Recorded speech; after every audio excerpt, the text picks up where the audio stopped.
Your welcome to my channel S point M channel. चलिए आज हम करते हैं क्लास 8 की वर्कशीट नंबर 2। विषय आपका हिंदी, लाख की चूड़ियाँ। और दिनांक आपकी ये है, अपनी वर्कशीट नोटबुक में लिख लेगा। यहाँ पे आप अपना नेम लिख लेगा और यहाँ पे अध्यापिका का नाम। वर्कशीट शुरू करते हैं। यहाँ पे ये आपको जो पैराग्राफ दे रखा है, इससे ही यहाँ पे ये क्वेश्चन दे रखे हैं और इसी में से ये वर्ड मीनिंग्स दे रखी हैं। स्टार्ट करते हैं अपनी वर्कशीट। पैराग्राफ पढ़ना। बदलू यह कार्य सदैव, मतलब एक मच्छिया होता है, एक छोटी सी खाट होती है जो कि जूट से बनती है। एक रेशेदार रेशम होता है जिसे जूट कहते हैं उसे, तो उससे बनती है। तो उस पर बैठकर हमेशा ये बदलू काम किया करता था। वो चूड़ी का काम करता था और उसका पेशा क्या था, मनिहार, यानी जो उसके पैतृक पीढ़ी कहते हैं उसको, पीढ़ी दर पीढ़ी यही काम चलता हुआ आ रहा था कि वो लाख की चूड़ियाँ बनाते थे। और उस टाइम भी बदलू अपने गांव में वस्तु विनिमय करता था। वस्तु विनिमय होता है एक सामान के बदले दूसरा सामान खरीदना। जैसे कि अनाज के बदले, आपको एक एग्जांपल दे देती हूँ बुक का। जैसे आपको किसी से बुक खरीदनी होती थी उस टाइम में, तो आप क्या करते थे, उनको अनाज देते थे, तभी वो आप लोगों को बुक्स देते थे। पहले ये पैसे नहीं चलते थे ना, रुपीस चलते थे। और कसर यानी जो भी आपका घाटा हुआ है वो पूरा कर लेना। और इसमें जो बदलू की बात की गई है, स्वभाव का बहुत सीधा था, लेकिन जब शादी बारात का टाइम होता था तो ये कहता था कि शादी है भाई, अब मेरे को ये चाहिए वो चाहिए, वरना ये स्वभाव का बहुत सीधा साधा था बदलू। और चाहे तो कोई इससे साल में पूरा साल ऐसी मुफ्त में चूड़ियाँ ले जाए, लेकिन जब उसकी शादी बारात होती थी या कुछ अच्छा मौका होता था जब चूड़ियाँ खरीदनी होती थी, तो ये पैसा भी, रुपीस भी लेता था। अपनी पगड़ी भी नहीं बनवाता था उन सभी से। और पैसा तो पैसा, रुपीस तो इसको अलग ही मिलते थे, साथ में इसको अनाज और कपड़े भी मिलते थे। वर्कशीट शुरू कर देते हैं बच्चा। अब हम यहाँ से वर्ड मीनिंग करते हैं। वर्ड मीनिंग आपको यहाँ दे रखी है, नए शब्दों से परिचय यानी वर्ड मीनिंग। शब्दार्थ: मचिया, बैठने के लिए उपयोग में आने वाली सुतली आदि से बुनी छोटी चौकोर खाट। मनिहार, चूड़ियों बेचने वाला। पैतृक, पूर्वजों का पिता। प्राप्त या पूर्व, रुको बेटा, ये पुश्तैनी। और वस्तु विनिमय: रुपयों पैसों से ना खरीद कर एक वस्तु के बदले दूसरी वस्तु लेना या देना। कसर यानी कसर, मैंने आपको बताया था, घाटा पूरा करना। जो भी आपका घाटा हुआ है एक ही दिन में पूरा कर लेना।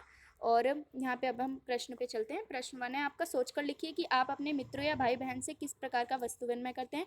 यानी आप अपने भाई बहनों से किस प्रकार का वस्तु विनिमय करते हैं, यानी किस सामान के बदले क्या लेते हैं। तो आप ये अपनी तरफ से लिख सकते हैं कि आप अपने भाई बहन और मित्रों के साथ कैसा वस्तु विनिमय करते हैं। मैं आपको आंसर अपनी तरफ से भी बता देती हूँ कि आप अपनी वर्कशीट नोटबुक में क्या लिख सकते हैं। आप ये लिख लेना कि मैं अपने भाई बहनों के साथ निम्नलिखित वस्तुओं को लेकर वस्तु विनिमय करती हूँ। जैसे मैं अपने भाई को खिलौना देकर और दूसरे खिलौने ले लेती हूँ। तो आप ये लिख लेंगे। सेकंड क्वेश्चन है आपका, बदलू गांव की स्त्रियों के हाथ में कांच की चूड़ियां पहनने देखकर क्यों कुड़ जाता था, क्यों गुस्सा होता था दूसरों की औरतों की कांच की चूड़ियां पहन के।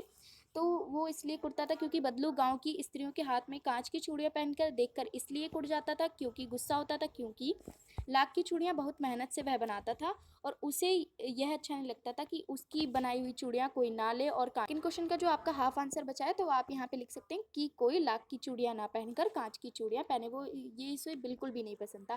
थर्ड क्वेश्चन है आपका, कहानी में आई किन पंक्तियों से पता चलता है कि बदलू को अपने काम से बहुत प्यार था। तो किन पंक्तियों से पता लगता है कि बदलू को अपने काम से बहुत प्यार था, तो हम यहाँ पे पढ़ते हैं।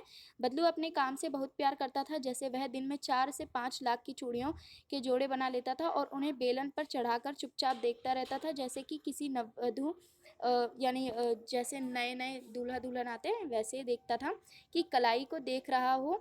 इन सभी से पता चलता था कि बदलू अपने काम से बहुत ही प्रेम करता था। प्रेम। फोर्थ क्वेश्चन है आपका, यहाँ पे लिखा है, कहानी में मुहावरों का प्रयोग कहाँ कहाँ हुआ है। जैसे लोहे लगाना यानी बहुत मेहनत करना, गद्यांश में आए। अन्य मुहावरों की खोज कर रहे, उनके अर्थ भी लिखिए। यानी जो आपको इस पैराग्राफ में जो भी मुहावरे दे रखे हैं उसका आपको लिखना है, पॉइंट्स में बनाकर लिखना है। मैं आपको बता देती हूँ। आप क्वेश्चन के इस आंसर में, फोर्थ क्वेश्चन का आंसर में ये लिख सकते हैं, कसर निकालना यानी कमी पूरी करना। 2-4 सुना देना यानी कड़वी बातें बोलना। थर्ड थर्ड पॉइंट में लिख सकते हैं, अंदर ही अंदर कुड़ जाना यानी मन मन में ही क्रोधित होना। फिफ्थ क्वेश्चन है, आप छुट्टियों में जीते हैं उनके घर की मतलब आप छुट्टियों में जिनके भी घर जाते हैं उनके घर की दिनचर्या आपके घर से अलग कैसी होती है, लिखिए। ठीक है, तो आप इसका आंसर लिखेंगे। लिखते हैं, मैं छुट्टियों में अपनी दादी के घर जाती हूँ, वहाँ की दिनचर्या देखकर। बेटा यहाँ पे मैंने ये गलत लिख रखा है, मैंने यहाँ पे दिनचर्या लिख दिया। आप यहाँ पे दिनचर्या लिखिएगा। यहाँ से अलग होती है क्योंकि वह गांव का क्षेत्र है, वहाँ रात रात में लाइट चली जाती है, वहाँ मेरे दोस्त नहीं हैं और यहाँ मेरे बहुत सारे दोस्त हैं। आपको जो भी वहाँ पे प्रॉब्लम होती है, आपको दिनचर्या वहाँ की कैसी लगती है, आप अपनी तरफ से लिख सकते हैं।